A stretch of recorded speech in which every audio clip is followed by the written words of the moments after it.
ആത്മീയ ഭോജ്യത്തിൽ നാം ഇന്ന് പെന്തക്കോസ്തായിക്ക് ഒരുങ്ങുന്നതിൻ്റെ ഭാഗമായിട്ട് ചിന്തിക്കുന്നത് യേശുവിനെ അറിഞ്ഞാൽ നമ്മുടെ ജീവിതത്തിൽ ഉണ്ടാകാവുന്ന ഒരു ആത്മീയ വിസ്ഫോടനത്തെക്കുറിച്ചാണ്. ഇതിനു മുമ്പ് നമ്മൾ ചിന്തിക്കുകയുണ്ടായി, ആദ്യത്തെ പെന്തക്കോസ്ത ആദിമ ക്രൈസ്തവ സമൂഹത്തിൽ ഉണ്ടാക്കിയത് ഒരാത്മീയ വിസ്ഫോടനമാണ്. ഇതുപോലൊരു സംഭവം നമ്മുടെ ജീവിതത്തിൽ സംഭവിക്കാം. യേശുവിനെ അറിയേണ്ടതുപോലെ നമ്മൾ അറിയുന്നെങ്കിൽ ആ യേശുവിനെക്കുറിച്ചുള്ള അറിവ്, അവരുമായിട്ടുള്ള വ്യക്തിബന്ധം, അതാണ് ഇതിലേക്ക് നമ്മെ നയിക്കേണ്ടത്. വിസ്ഫോടനം ഒരുപക്ഷെ ചിലർക്ക് അറിയില്ലായിരിക്കാം എന്താണിത്. ഇതിങ്ങനെയാണ് എക്സ്പ്ലെയിൻ ചെയ്തിരിക്കുന്നത്. ചെറിയ സമയത്തിനുള്ളിൽ ഒരു ചെറിയ സ്ഥലത്ത് പെയ്തിറങ്ങുന്ന അതിശക്തമായ മഴ, കെട്ടിപ്പെയ്ത്ത്, അങ്ങനെ നമ്മൾ പറയല്ലേ, അതല്ലെങ്കിൽ ക്ലൗഡ് ബേസ്റ്റ്, അതാണ് ഈ വിസ്ഫോടനം എന്ന പദം കൊണ്ട് ഉദ്ദേശിക്കുക. ഏതാണ്ട് ഇതുപോലൊരു സംഭവം ഉണ്ടാകാം യേശുവിനെ നമ്മൾ അറിഞ്ഞാൽ. ഏതാണ്ട് ഇതുപോലൊരു സംഭവം ഉണ്ടാകാം പരിശുദ്ധാത്മാവിൻ്റെ ഒരു പുതിയ അഭിഷേകം നാം പ്രാപിച്ചാൽ. അതാണ് നാം മനസ്സിലാക്കിയിരിക്കേണ്ട ഒരു കാര്യം. ഇങ്ങനെയൊരു വിസ്ഫോടനം സംഭവിക്കുമ്പോൾ അത് വേണമെങ്കിൽ വെള്ളപ്പൊക്കത്തിലേക്ക് നയിക്കാം, നാശനഷ്ടത്തിലേക്ക് നയിക്കാം. അങ്ങനെയുള്ള കാര്യങ്ങളെല്ലാം വലിയ പെട്ടെന്ന് വന്ന വെള്ളപ്പൊക്കം മൂലം സംഭവിച്ച കാര്യങ്ങൾ നമ്മൾ അനുഭവിച്ചിട്ടുള്ളതാണ്, നമ്മൾ ഇഷ്ടംപോലെ കേട്ടിട്ടും ഉള്ളതാണ്. വിശുദ്ധ ഫിലിപ്പ് നേരിയുടെ വാക്കുകൾ ശ്രദ്ധിക്കുന്നത് നല്ലതാണ്. അദ്ദേഹം പറഞ്ഞൊരു കാര്യമുണ്ട്, മനുഷ്യൻ അവൻ്റെ കഴിവുകൊണ്ട് വർഷങ്ങളോളം നടത്താൻ നോക്കിയിട്ട് നടക്കാതെ പോയ കാര്യം ദൈവം നടത്തിത്തരാനാണെങ്കിൽ ഫ്രാക്ഷൻ ഓഫ് സെക്കൻഡ്, ഒരു നിമിഷം മതി. പറയുന്നുണ്ട്, ഈ ദൈവത്തെ കൂടാതെ നമ്മൾ കിടന്ന് ചങ്കുപൊട്ടി അധ്വാനിക്കുന്നതിനേക്കാൾ ദൈവത്തെ കൂട്ടുപിടിച്ച് പ്രാർത്ഥനയിലൂടെ ഒരു കാര്യം നടന്നു കിട്ടാൻ നമ്മൾ പരിശ്രമിച്ചാൽ അതിൻ്റെ റിസൾട്ട് വളരെ എളുപ്പമായിരിക്കും എന്നുള്ളത് നാം മനസ്സിലാക്കിയിരിക്കണം. ഒന്നാമതായിട്ട് ഇതുമായി ബന്ധപ്പെട്ട് നമ്മൾ ചിന്തിക്കുന്നത്, രക്ഷപ്പെടാനും നിത്യജീവൻ പ്രാപിക്കാനും നാം എന്ത് ചെയ്യണം എന്നുള്ളത് വചനം വ്യക്തമാക്കുന്നു. ആരെങ്കിലുമൊക്കെ പറഞ്ഞു കേട്ടതോ നമ്മുടെ മനസ്സ് പറയുന്നതുമായ കാര്യങ്ങളുമായിട്ട് മുമ്പോട്ട് പോകരുത്. വചനം വ്യക്തമാക്കുന്നുണ്ട്. യോഹന്നാൻ്റെ സുവിശേഷം 17:3 വചനം അവിടെ പറഞ്ഞിട്ടുണ്ട്, ഏകസത്യ ദൈവമായ അവിടുത്തെയും അവിടുന്ന് അയച്ച യേശുക്രിസ്തുവിനെയും അറിയുക എന്നതാണ് നിത്യജീവൻ. നിത്യജീവൻ വേണമെങ്കിൽ ദൈവത്തെ അറിയണം. അതല്ലാതെ കുറച്ച് പാവപ്പെട്ടവരെ സഹായിക്കാൻ ഞാൻ കുറേ പണം വാരി എറിഞ്ഞു എന്നും പറഞ്ഞ് സ്വർഗത്തിലൊന്നും പോകാൻ പറ്റില്ല. ദൈവത്തെ അറിയണം, അവിടുന്ന് അയച്ച യേശുക്രിസ്തുവിനെ അറിയണം. 1 യോഹന്നാൻ 5:11-12 വചനങ്ങൾ എടുത്താലോ ഈ ഒരു ചിന്ത തുടരുന്നത് നമുക്ക് കാണാൻ സാധിക്കും. ഇതാണ് ആ സാക്ഷ്യം, ദൈവം നമുക്ക് നിത്യജീവൻ നൽകി, ഈ ജീവൻ അവിടുത്തെ പുത്രനിലാണ്. പുത്രനെ സ്വന്തമാക്കിയവർക്ക് ജീവനുണ്ട്, സ്വന്തമാക്കാത്തവർക്ക് ജീവനില്ല. എല്ലാ ദിവസവും പള്ളിയിൽ പോയി ബലിയിൽ അതിൻ്റെ ഭാഗമാകുന്നെന്ന് വിചാരിച്ചും പുത്രനെ സ്വന്തമാക്കിയവരാകണമെന്നില്ല. പല പ്രാർത്ഥനാ ഗ്രൂപ്പിൽ നമുക്ക് മെമ്പർഷിപ്പ് ഉണ്ടെങ്കിലും പുത്രൻ്റെ സ്വന്തമായോ പുത്രനെ സ്വന്തമാക്കിയവരായി മാറണമെന്നൊന്നുമില്ല. ഇതെല്ലാം അതിലേക്ക് നയിക്കുന്നെങ്കിൽ വെൽ ആൻഡ് ഗുഡ്, വളരെ നല്ല കാര്യം. പക്ഷേ നിത്യജീവൻ പ്രാപിക്കാൻ ആവശ്യമായിട്ടുള്ളൊരു കാര്യം യേശുവിൻ്റെ സ്വന്തമാകണം, യേശുവിനെ നമ്മൾ സ്വന്തമാക്കണം. യോഹന്നാൻ 5:24 ഈ കാര്യം നമ്മളെ പഠിപ്പിക്കുന്നത് കാണാൻ പറ്റും. യാക്കോബ് 1:21 വായിച്ചാൽ, വിനയപൂർവ്വം വചനം ഏറ്റെടുക്കുമ്പോഴാണ് നമ്മുടെ ആത്മാവിനെ പോലും ആ വചനം രക്ഷിക്കുന്ന അനുഭവം ഉണ്ടാവുക. അപ്പോസ്തല പ്രവർത്തനം 4:12 വായിച്ചാലോ, മറ്റാരിലും രക്ഷയില്ല, യേശുവിൽ, അവൻ്റെ നാമത്തിൽ. ഇതാണ് ദൈവവചനം നമ്മെ പഠിപ്പിക്കുക. രണ്ടാമത്തെ കാര്യം, യേശുവിനെ അറിഞ്ഞവരിൽ ആത്മീയ വിസ്ഫോടനം നടന്നു എന്നതിന് തെളിവ് നമുക്ക് ബൈബിളിലുണ്ട്. യേശുവിനെ അറിഞ്ഞപ്പോൾ അവരുടെ ജീവിതത്തിൽ വന്ന മാറ്റം. ഫിലിപ്പിയർ 3:8-9 വചനങ്ങൾ, യേശുവിനെക്കുറിച്ചുള്ള അറിവ് കൂടുതൽ വിലയുള്ളതാകിയാൽ ബാക്കിയെല്ലാം ഞാൻ ഉച്ഛിഷ്ടമായി കണക്കാക്കുന്നു. പൗലോസ്ലീഹ പറഞ്ഞൊരു കാര്യം, ബാക്കിയെല്ലാം എനിക്കിനി ഉച്ഛിഷ്ടം. കാരണം യേശുവിനെ അറിഞ്ഞത്. ലൂക്കാ 19, സക്കേവൂസ് യേശുവിനെ അറിഞ്ഞു കഴിഞ്ഞപ്പോൾ, അവൻ്റെ വീട്ടിലേക്ക് യേശു വന്നു കഴിഞ്ഞപ്പോൾ അവന് ഉണ്ടായിരുന്ന സകലതും വിട്ടിട്ട് യേശുവിനെ സമ്പത്തായി അംഗീകരിക്കാൻ അവന് സാധിച്ചു.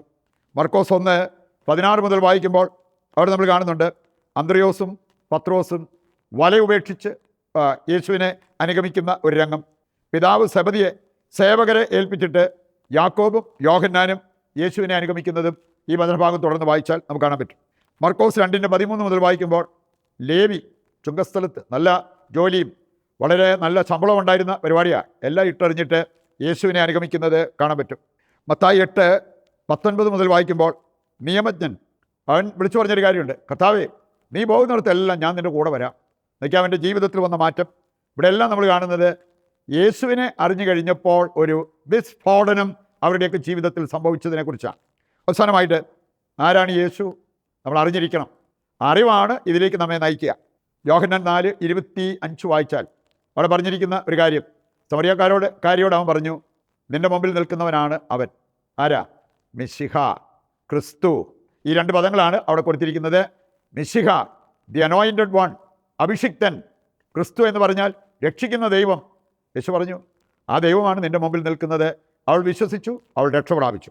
1 കൊരിന്തോസ് 1:24 വായിച്ചാൽ, വിശ്വസിക്കുന്നവർക്ക്, തിരഞ്ഞെടുക്കപ്പെട്ടവർക്ക് യേശു ക്രിസ്തു ദൈവത്തിൻ്റെ ശക്തിയും ദൈവത്തിൻ്റെ ജ്ഞാനവുമാണ്.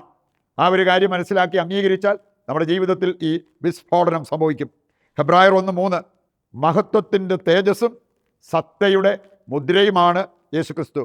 ജ്ഞാനം 7:25, അവൾ ദൈവശക്തിയുടെ സ്വരവും സർവശക്തൻ്റെ മഹത്വത്തിൻ്റെ ശുദ്ധമായ നിസ്സരണവുമാണ്. ആരാണ് അവൾ? ജ്ഞാനം. അതാണ് യേശു ക്രിസ്തു.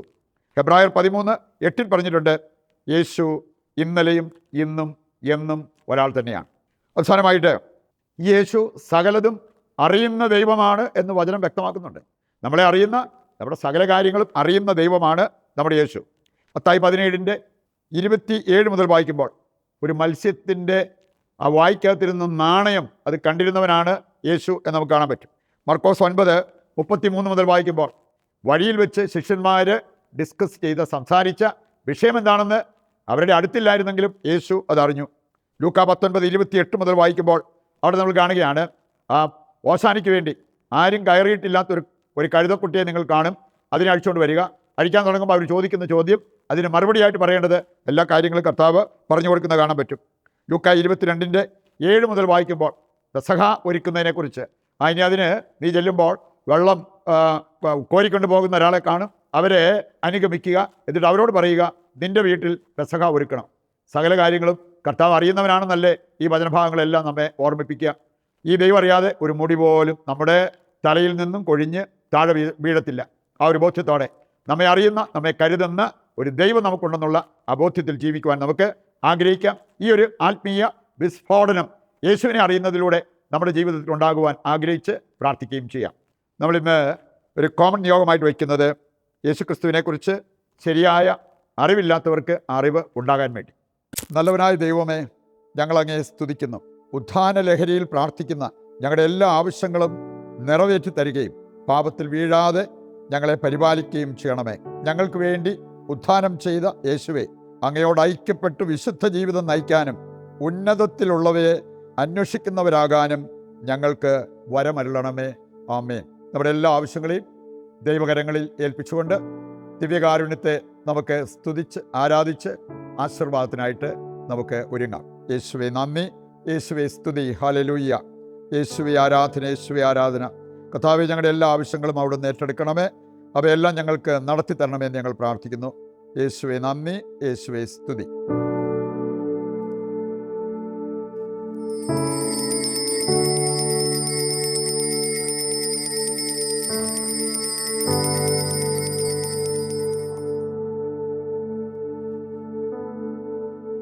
പരിശുദ്ധ പരമ ദിവ്യകാരുണ്യത്തിന് എന്നേരവും ആരാധനയും സ്തുതിയും പുകഴ്ചയും ഉണ്ടായിരിക്കട്ടെ. മറ്റൊരു എപ്പിസോഡുമായി നാളെ വീണ്ടും നമുക്ക് ഒന്നിക്കാം. ദൈവം നിങ്ങളെ സമൃദ്ധമായി അനുഗ്രഹിക്കട്ടെ.